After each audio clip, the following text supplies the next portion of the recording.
To everyone here, very good morning to all of you. Ohayo gozaimasu. And it's a pleasure to meet some of my friends here, whom I've met earlier. I met Akiko this morning, and of course Takashi, and my good friend Atsuro, who is a fellow resident of Kuala Lumpur now. So I'm pleased to see you all here again. And that is Hajime Mashite. Okay. So I'm going to talk about mental well-being and disability after the Indian Ocean tsunami. As Florente pointed out earlier, it may not necessarily be best practices and lessons learned, but they are certainly, I think, good practices as well. And I'm not going to talk about the Typhoon Haiyan as was printed out earlier, because my colleague, Dr. Trinidad, have spoken about it, but I'll be quite happy to answer questions specifically on it, on what my organization did involved in the pilot project that he spoke about in 2 areas in the Philippines after the Haiyan. So, okay, so this is the devastation. One of the pictures of the, demonstrating the, or reflecting the devastation in Aceh. This picture was taken by my colleague there in the WHO office, Dr. Albert Maramis. So very briefly, a very brief history of Aceh, and I must ask Sutsumi-san, if you do not mind, just give me a 5-minute notice, because it's a little bit dangerous giving me the mic. I tend to talk and talk. So there's a brief history of Aceh, as most of you would have read or known, that the problems there was not merely the natural disaster, but 30 years previously they've had a war with the government. The Free Aceh movement were the rebel movement fighting for freedom for Aceh, where 30,000 lives were lost in 30 years. But on the 24th of December 2004, in a matter of 15 to 20 minutes, when the tsunami struck on Boxing Day, 130,000 people. In fact, this figure is a little bit low. It's about 140 to 150,000 people had died, and 400,000 people were left homeless, and 44,000 people lost their livelihoods. Needless to say, the infrastructure that knit the whole province together was also destroyed. Social infrastructure. The modern and traditional systems were also disrupted, because a lot of traditional healers and providers of traditional systems of medical care also died or were displaced. So what were the challenges immediately after the aftermath of the tsunami? Primary mental health facilities was not established at all. Even prior to that, as I mentioned, because of the 30-year war. No secondary patient care in the whole of Aceh. There was only one tertiary referral center, which was and continues to be the 220-bed mental hospital in Banda Aceh, which at any given one time had a bed occupancy rate of about 150% to 180%.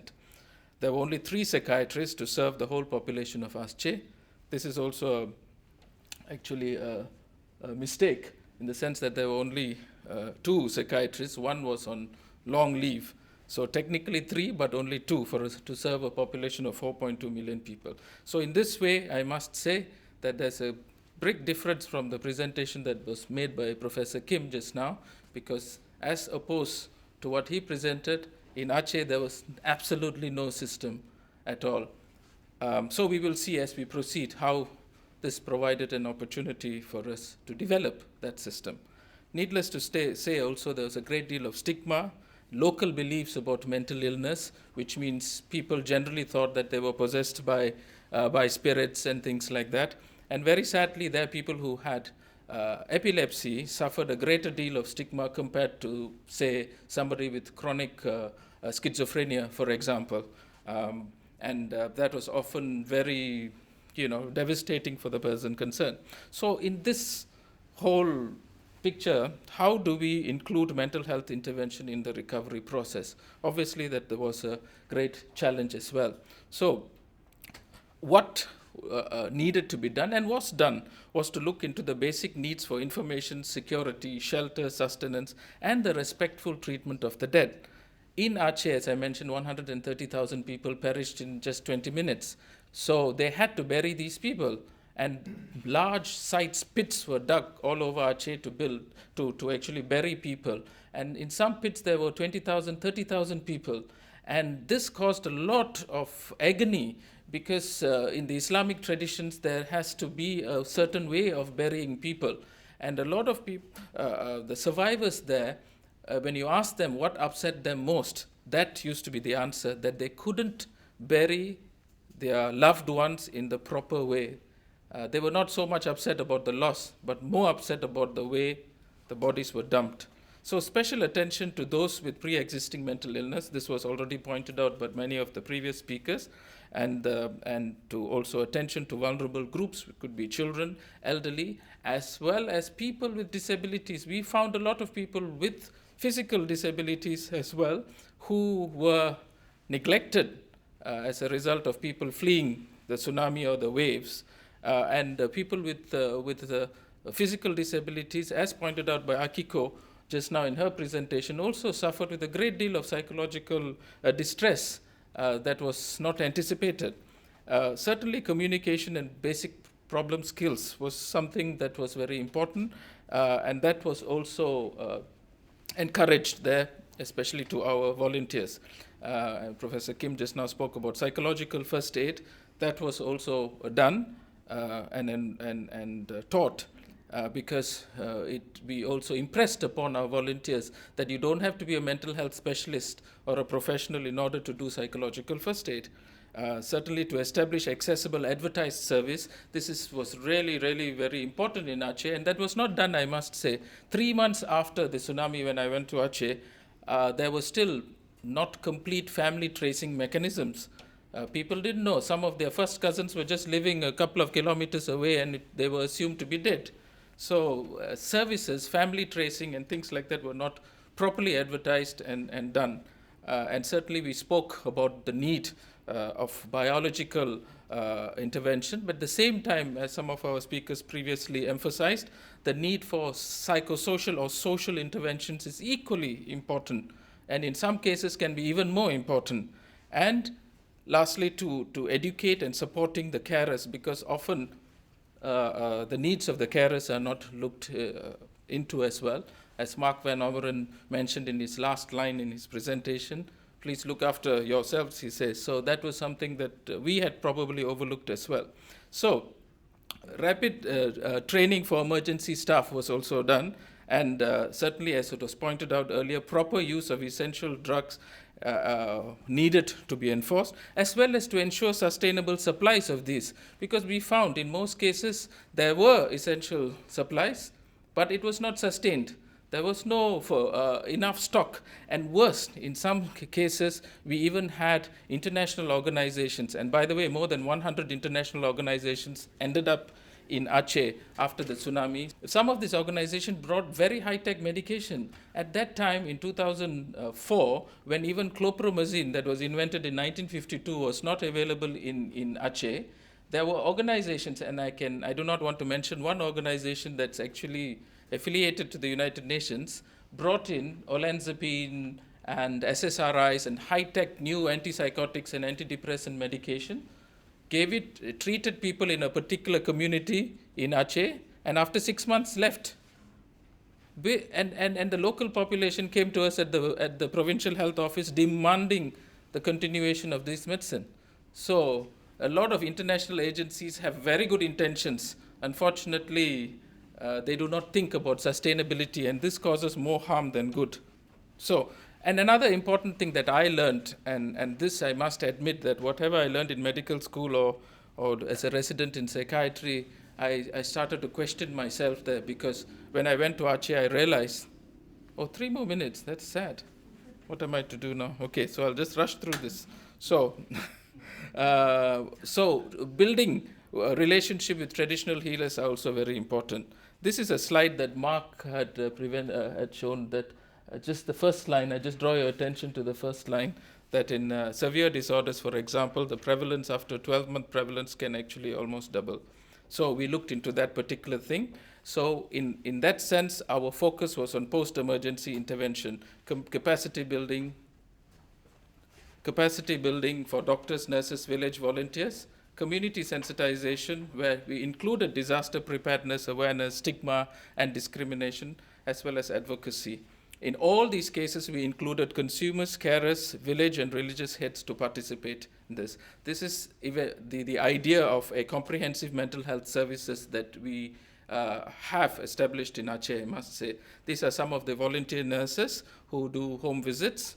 And did the tsunami leave behind a positive legacy? I think it did. It resulted in a change in the mindset. A lot of agencies came together to establish long-term sustainable development. We also have a mental health policy and a mental health component in the health regulations in Aceh. And the government of Aceh bought into this by providing budgetary allocation every year. And therefore now the program is, the ownership of it is by the government of Aceh, which is the first province in Indonesia to have a mental health policy. In real terms, this has resulted in more cases seen at the primary care level. And to me, the greatest fulfillment is the unchaining of so-called mad persons. And the Aceh government has made it a point to free everybody on physical restraint, those who suffer from chronic mental illness. This is one example. This is the after picture. Unfortunately, there are many more like this in Aceh. Out of 800 people who are physically restrained, only 200 have been unrestrained so far. So now I come to the last part of my presentation. Have we learned any lessons from the intervention? What are the lessons? Certainly one approach cannot be applied in totality to another area. One size does not fit all. Often mental health interventions in emergencies are controversial, as pointed out by Prof. Kim just now as well. Some people came in there to set up one-day trauma counseling course, and critical incidents. Debriefing is often very controversial, and they started doing it there without taking into consideration some of the local cultural aspects. For example, male, female, a male person counseling, so-called counseling a female person by touching the female person. That's also not something culturally appropriate. This is only one example that I'm giving. There are so many more examples that I can talk about. Therefore, we must take into account the social dimensions and the resilience of the people itself. And this was very aptly pointed out just now, that the resilience is one component that somehow agencies intervening do not seem to take into consideration. Self-recovery is the norm for a majority of the people. We must take into account affordability, cultural acceptability, and sustainability. And whenever there is an emergency, a lot of funds come in. In Aceh, we had more than 100 agencies, a lot of money came into it. But while doing short-term relief, I think the lesson that we learned was that some agencies already started planning for long-term intervention. Many agencies did not plan. Why? Because mental health issues are often not attractive enough. So you have to plan for long-term, even during the emergency period. And we also learned that serious psychiatric disorders can actually be managed in the community if we have enough people who are trained, supervised, and supported. Collaboration with indigenous healing system is possible. We have a lot of cross-referrals from people, indigenous systems practitioners, and we found that they are not really competitors. In fact, they can complement and enhance the system. And any long-term intervention must be taken place in the framework of an agreed national or regional strategy. And in Indonesia, we saw that mental health services developed in Aceh can be replicated and be a role model for other areas in the country. But despite being in one country, still we cannot assume that the model can be replicated in totality. There are changes and variations. Mark Van Omeren talked about this book, where there is a chapter on Aceh. Dr. Albert Meramis and myself wrote this book. Therefore, I think reading this book, one can truly understand that disasters or crisis can indeed be turned into an opportunity. Thank you very much. I also can write Japanese, by the way. So this is domo arigatou gozaimasu.